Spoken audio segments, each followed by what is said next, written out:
معلوم ہوا 6 روپے مہینہ فیس ہے 12 روپے ہو گئی ہے. تو اس پہ اسٹرائک کرنے کے موڈ میں ہے کہ 100%. یہ کوئی نہیں کہہ رہا کہ 12 روپے ہو, اس کی 100% بڑھ گئی ہے. بالکل کھانے پینے کا بہت سستا انتظام تھا اس جی میں. بالکل ایک دن کا تقریباً میرے خیال میں 2-3 روپے میں کام ہو جاتا تھا. بالکل.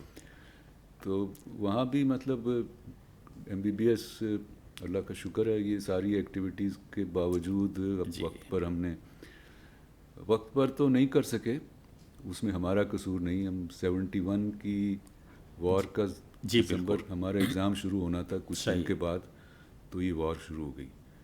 وہ پھر پوسٹپون ہو کے اپریل میں چلا گیا. بالکل اس کا بھی اگر کہیں تو ایک دلچسپ قصہ سناؤں. صحیح. ہاسٹل میں جو میرا پارٹنر تھا نا, وہ فائنل ایئر کی پڑھائی میں کوئی دلچسپی نہ لیا کرے. صحیح. میں کہوں یار پڑھ تو صحیح, کہتے نہیں یار امتحان ہونا ہی نہیں ہے. یہ مطلب امتحان سے 2-3 مہینے پہلے وہ لحاف اوڑھ کے سو رہا ہے اپنا, نومبر دسمبر کی بات. ایک دن آیا, ایک اتنا بڑا کڑا پکڑا ہوا اس نے, تو یہ پیر سے کڑا لے کے آیا ہوں اور ادھر کیل ٹھونک کے ڈال دیا. کڑا ڈال دیا ہے, اب یہ تم جس ڈیٹ پہ امتحان دے رہے ہو نا یہ نہیں ہوگا. اچھا. ہم پڑھ رہے ہیں لیکن وہ اپنا سو رہا ہے ٹھاٹ سے. نصر اللہ ملک نام تھا اس کا. ایک دن آیا ناشتہ ہوا, وار ہو گئی, وار شروع ہو گئی, دے لو امتحان تم.